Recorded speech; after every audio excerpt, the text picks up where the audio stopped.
Ndio gani?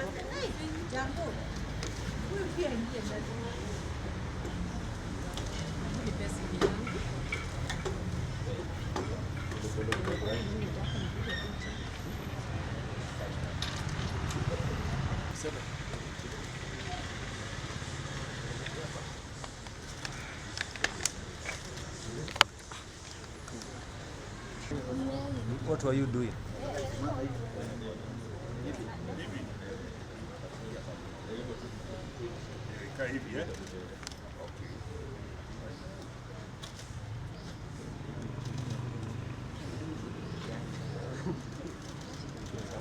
My name is Loyford Gebara, County Commissioner Nakuru. For 1 week, we have been having a series of serious crime. These are robbery with violence. Robbery with violence is where people use firearms and then they are terrorizing people and killing them. A number of our members of the public, and especially the vendors for M-Pesa, were killed, about 4 of them. And then the fire alarm that was being used by then, from what we used to get, was that they were using an AK-47. And we were able to confirm, based on the cartridges that we have been recovering from the scene of crime. This is the 7.62 millimeter special. That ammunition is meant for an AK-47. So for the last 3 days, anytime between 7 and 8:30, we have been having breaks into M-Pesas.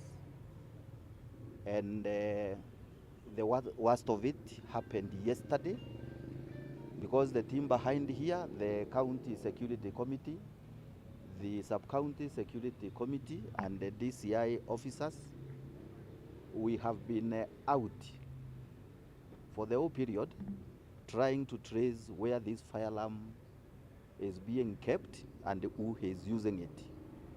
Now, last night, our officers, while on patrol, pumped into the gang, and a shootout arose.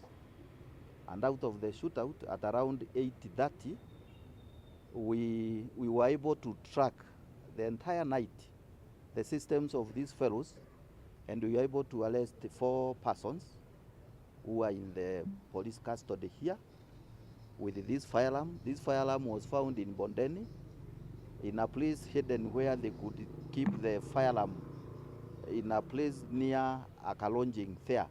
And there was somebody with a kiosk who used to sell something, and then when the fire alarm is needed, she could just pick it, give to them, and they could do what they wanted to do. The names that we are having, they are when we learn their telephone numbers, the ones that they were using, because in total we had arrested 3 earlier who are in the police station, and these 4, so the total comes to 7. The phones, when you link them, they lead you to Pakawa, they lead you to Pipeline, they lead you to Ndegendimu, they lead you to Sorio, and they converge to a lodging here called Umoja. Umoja is a lodging that is just next to the Tide is here, and this is where these guys were lapped together, and we have now the fire alarm, the one that you have seen here. The journey yesterday was not the best, because we had the exchange of fire with our police officers, and in the process some were injured, but luckily we have gotten the fire alarm.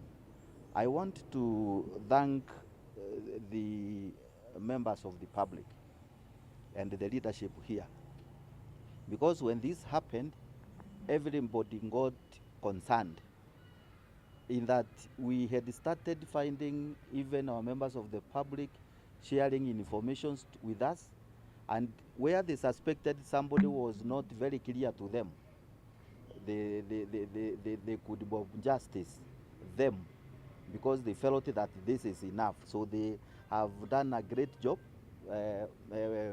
in support of the National Police Service and our leaders also, and everybody, I think it is happy. We don't want to, because we still think this gang could have been a bit bigger. We are still pursuing some other leads so that at the end of the day, we may be able to get the others that have been working with these criminals. So that is it. And I think moving forward, that kind of wave of crime will not be seen here in Nakuru. It is a bad one, because initially, like I said, we used to have people losing money through M-Pesa. Then we came into people using knives and pangas. Now the group had generated into now acquiring firearm and hitting people. What we've noted is very interesting. The guys in here, these guys are from Kuria, Tanzania.